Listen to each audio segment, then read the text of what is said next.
नमस्कार दोस्तों, आप सभी का हमारे यूट्यूब चैनल पर स्वागत है। आज मैं आप लोगों को संकटा माता के पूजा में जो कहानियाँ कही जाती हैं उनमें से एक कहानी लेकर आई हूँ। तो कहानी इस प्रकार से है। 7 देवरानी जिठानियाँ थीं। सातों के पति परदेश में नौकरी कर रहे थे।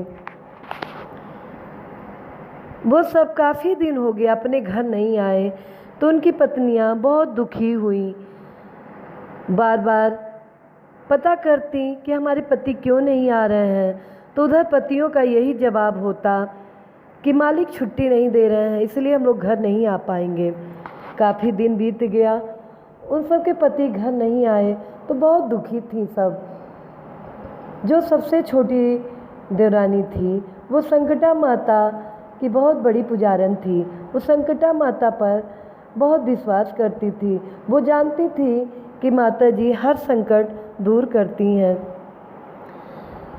उसने कहा अपनी 6 जिठानियों से, दीदी क्यों ना हम सब संकटा माता से प्रार्थना करें। संकटा माता ज़रूर हमारी प्रार्थना सुनेंगी और हमारे पतियों को घर भेज देंगी। 6 ने कहा हाँ हाँ ठीक है, क्यों नहीं, हम सब भी संकटा माता से प्रार्थना करते हैं। हो सकता है माता हम सबकी प्रार्थना सुन ले। सबने मिलके कहा हे माता, हमारे पति अगर घर आ जाएंगे तो हम सब मिलकर 7 सुहागिनों को बुला के आपकी पूजा करवाएंगे। संकटा माता ने प्रार्थना स्वीकार कर लिया और उन 7 पतियों के मालिक के मन में बस गईं। उन सब के मालिक ने कहा तुम सब अपने अपने घर जाओ, काफ़ी दिन हो गया है तुम सब अपने घर नहीं गए हो, अपने अपने घर जाओ। अब ये 7 बहुत खुश हुए कि हम सब अपने घर चलेंगे। ये खबर अपनी पत्नियों को भिजवा दिया। खबर पाते ही 7 देवरानी जिठानियाँ बड़ी खुश हुई कि हमारे पति घर आ रहे हैं। संजोग ऐसा था कि जिस दिन उनके पति घर आ रहे थे उस दिन बृहस्पतिवार का दिन था, जो संकटा माता का दिन होता है। उन सब ने कहा कि चलो 7 सुहागिन बुला के आज माता का पूजा ही कर डालते हैं, क्योंकि माता जी ने शीघ्र ही हमारी प्रार्थना सुन ली है, तो हम सब उनकी पूजा भी शीघ्र ही कर लेते हैं। तो एक देवरानी ने बोला, कहा क्या ज़रूरत है दीदी बाहर किसी को बुलाना, हम 7 तो हैं ही घर पर, हम 7 सुहागिनें हैं, घर पर ही पूजा कर लेंगे, बाहर वालों को बुलाने का क्या फ़ायदा। अगर वो सब आएंगी तो लेट होगा ज़्यादा, और पूजा हम लोग जल्दी से कर लेते हैं क्योंकि हम सबके पति भी आ रहे हैं, घर में काम भी बहुत ज़्यादा है। तो सब ने कहा हाँ हाँ ठीक है। अब ये सब 7 मिलकर जल्दी जल्दी सारी सफाई करके पूजा की तैयारी कर ली और 7 बैठ गई पूजा करने। जब पूजा समाप्त हो गया तो इन सब ने क्या किया कि संकटा माता का जितना पूजा का सामग्री था, माता जी का जो स्थान बना था, जो रोड़ी रखी जाती है माता जी को, वो सब समेट के ले जाके कूड़े के ढेर में डाल आती हैं और सोचती हैं कि घर की साफ़ सफाई करें, हमारे पति आएंगे तो देखेंगे ये सब क्या रखा हुआ है, उनको बुरा लगेगा, इसलिए सब साफ़ सफाई कर देते हैं। अब संकटा माता तो बहुत नाराज़ हुई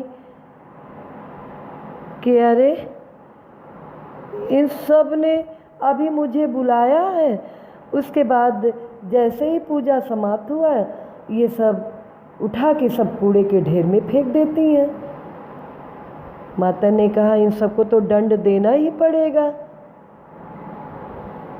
इधर ये 7 अपने पतियों के आने की खुशी में, इन सबको कोई गम नहीं था कि हमने क्या भूल कर दिया है अभी अभी माता जी का पूजा किया और उनको उठा के ले जाके कूड़े के ढेर में फेंक दिया। अब ये सब साफ़ सफाई करने लगी। घर साफ़ सुथरा हो गया तो फिर अपने श्रृंगार के लिए शीशे के सामने बैठ गई। अब अपना श्रृंगार सातों करने लगी तो माता तो नाराज़ थी। माता जी ने कहा इन सबको दंड देने का समय आ गया है। माता जी ने उन सातों देवरानी जिठानियों को एक कुतिया का रूप दे दिया। अब सातों कुतिया का रूप लेके घर में इधर उधर घूमने लगी।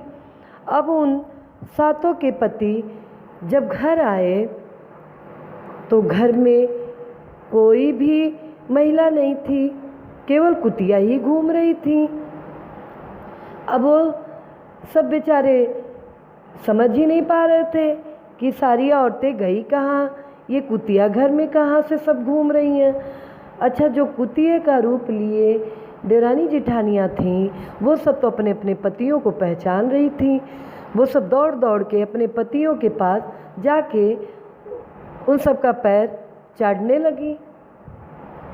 अब उन सब के पति गुस्से में ईंटा पत्थर डंडा लेके दौड़ाते भगाते कि अरे ये कुतिया कहाँ से आ गई, कुतिया कहाँ से आ गई, सब औरतें कहाँ गई, घर से बाहर सब कहाँ चली गई। अब जो कुतिया का रूप ली थी वो सब तो दौड़ दौड़ के अपने पतियों के आगे पीछे दौड़ रही थी। जब मार खा लेती बेचारी किनारे हो जाती, फिर अपने पतियों के पास दौड़ती। उनमें से सबसे बड़ा भाई जो था वो उसी स्थान पे पहुंच जाता है जहां पर इन सातों ने मिलकर संकटा माता की पूजा की थी। उनमें से एक रोड़ी वहीं पर माता जी का पड़ा था। बस वो उठा के उसी रोड़ी से अपनी पत्नी यानी कुतिया के ऊपर फेंकता है। जैसे ही रोड़ी उस कुतिया के ऊपर पड़ता है वो औरत का रूप ले लेती है और अपनी आप बीती सुनाती है, बताती है कि जो 6 और कुतिया घूम रही हैं ये सब हमारी देवरानी जिठानियाँ हैं। यही रोड़ी आप उन सब पर भी स्पर्श कराएं। संकटा माता हम सब पर नाराज़ हो गई थी क्योंकि हम सब ने उनकी पूजा करके तत्काल उनको उठा के सारा कूड़े के ढेर में फेंक आए हैं। वही रोड़ी सबके ऊपर स्पर्श किया गया सातों औरत का रूप ले लेती हैं और सारा माता जी का पूजा का सामान लेके साफ जगह ले जाके रखती हैं और माता जी से बार बार क्षमा याचना करती हैं। हे माँ, हमें माफ़ कर दो, हमने बहुत गलती की है। आपको बुलाकर आपकी पूजा करके हमने तत्काल आपका स्थान हटा दिया।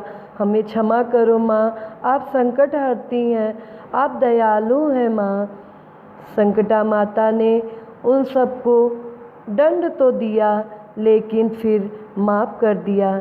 ऐसी होती हैं हमारी संकटा माता, संकट सबकी हरती हैं। जो ये कहानी सुनेगा उसके सारे संकट वो दूर कर देंगी। जय संकटा माता।